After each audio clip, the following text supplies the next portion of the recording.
Welcome to this presentation about Cicero's relationship to, well, his freedman Tiro, his friend Tiro, his personal assistant Tiro, maybe his beloved Tiro, or his co-author Tiro. What we may call Tiro for the headline of this presentation straight away drops me into my topic. Depending on the methodological approach we choose when interpreting the sources, a different Tiro emerges as a result, and they all may be realistic. I think photographer Barbara Probst makes it tangible. You see one of her works on the screen. These pictures show one and the same moment from 4 camera angles, and I think this clearly shows that there is no one correct perspective, no one correct angle to look at something or at a person. Each angle shows a different valid reality. How do we know about Tiro? From different sources. Most importantly for today's presentation, because a substantial number of letters from Cicero's correspondence have survived from antiquity. The bulk of Cicero's correspondence, which we still have left, consists of over 900 letters. Tiro is mentioned or directly addressed in 63 of them. Why is Tiro interesting and relevant? Because modern historiography strives for bias correction. We need to give members of marginalized groups official recognition. Tiro was a member of marginalized groups, being first a slave, then a freedman, so he was not a member of a group who would have got a lot of credit for his work. I want to illustrate this necessity of recognition with a more modern example. New Zealand mountaineer Edmund Hillary was knighted as the first known person to climb the top of Mount Everest, although Sherpa Tenzing Norgay reached the summit at the same time and made Hillary's success possible at all. So if we see Cicero as someone like Edmund Hillary, someone who gets all the fame and glory, it's interesting to investigate how important Tiro was for Cicero, how much Tiro may be made possible, how dependent Cicero potentially was on Tiro's contributions.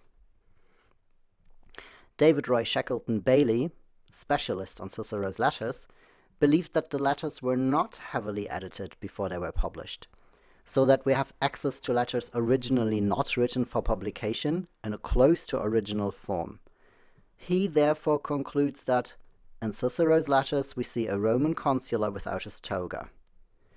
However, I suggest that by calling Cicero a Roman consular, Shackleton Bailey indeed does dress Cicero in a toga, the toga of a consular that is. And I think if we from the beginning approach someone with a category, such as for example consular, all our interpretation will henceforth be influenced by this perspective, and we may be blind to other valid realities. So I want to question if we as historians go down a useful road when we from the beginning categorize someone, instead of first try to look at everything they say about themselves. One methodological approach that I find necessary is to be aware of a person's intersectionality, because every individual has different identities. So when we look at the relationship between people, the intersecting identities of each person come together in the form of a complex kaleidoscope. Depending on our viewpoint, different relationships between Cicero and Tiro will emerge, and if we choose our approach as well, these resulting Ciceros and Tiros can all be realistic and may have been important to their own sense of self. I shall just pick a few examples suitable for illustrating this. Obviously, highlighting Cicero's identity as consular means taking the traditional perspective of rating people by their achievements in an androcentric society. However, if we approach Cicero from this angle, Tiro will automatically fall short, because within these power structures he is in a weak position. Looking at Cicero's relationship to Tiro from a viewpoint based on power lets a subdued Tiro emerge, who is Cicero's freedman Tiro or Cicero's assistant Tiro. And note that Shackleton Bailey, who thinks Cicero as consular, indeed refers to Tiro as Cicero's freedman, secretary, biographer, but not, for example, as Cicero's friend. Whereas if we think of Tiro and Cicero outside of these power structures, we also have a chance to investigate if Tiro was maybe a friend, or even Tiro, Cicero's co-author.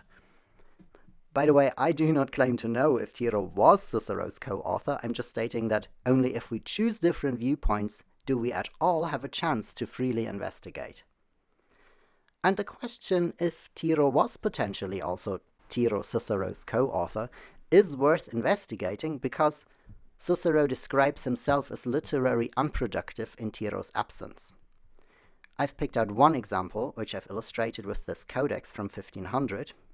Literulae meae, sive nostrae, tui desiderio oblanguerunt.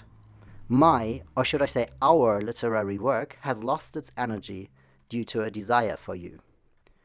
To me, this could either be read as evidence for co-authorship or of a study partnership, but in any case, meae sive nostrae, my, or should I say our, clearly shows a certain equality in their relationship, which we would be blind to if we get trapped in the Cicero-consular perspective.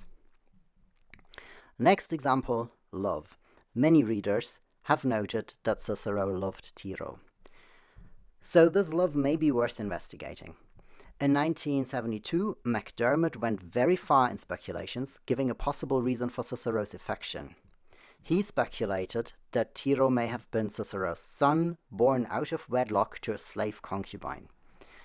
His suggested evidence for this thesis is the intensity in which affection for Tiro is expressed. So his approach was somewhat linguistic. However, I dare to question if love and affection needs the reason of blood relationship, and I'm tempted to speculate in turn that McDermott wrote out of his own societal perspective, where affection between men needed some kind of an explanation in order for it to be acceptable.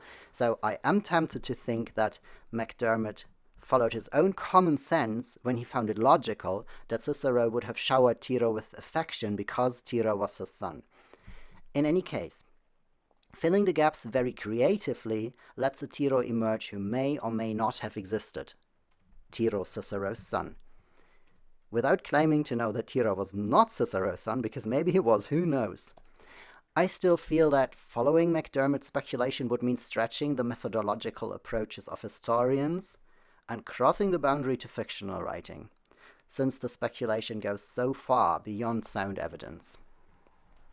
Instead, I want to suggest a more solid methodological approach, also linguistic, but not solely, and also more thorough. I would first of all look at the words Cicero uses to express a liking, not for Tiro, but for other people.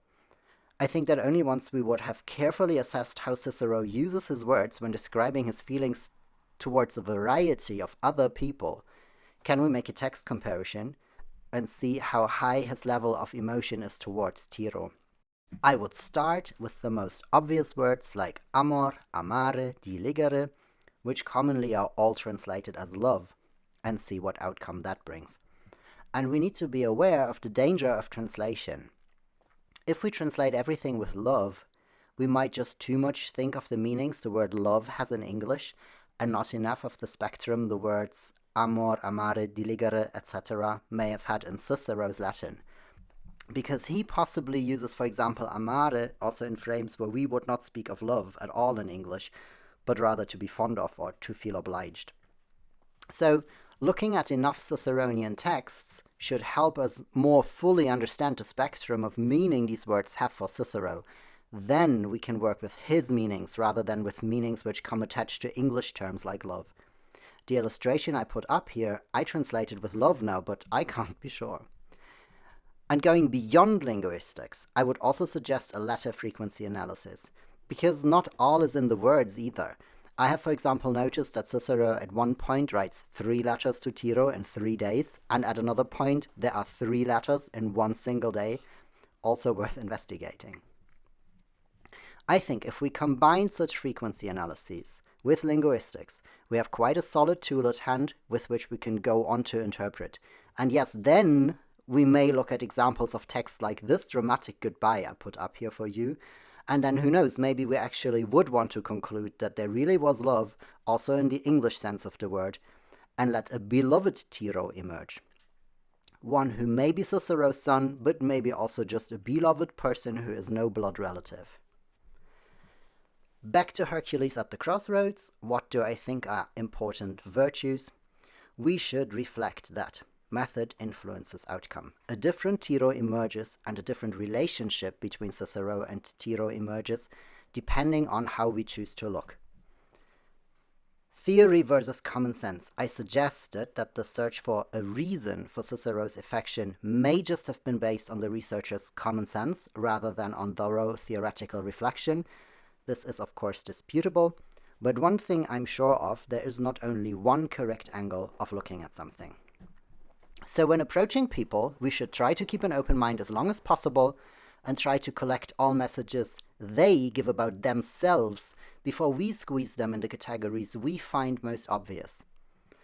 In order to be able to do that, we need to be aware of our own common sense and biases, of what we personally rate as normal, obvious, or important, like it was clearly important for Shackleton Bailey that Cicero was a consular. So, in order to see Cicero without toga through his letters, we have to make sure we don't dress him too quickly in one before we start reading. These are the references I've cited. Thank you for listening.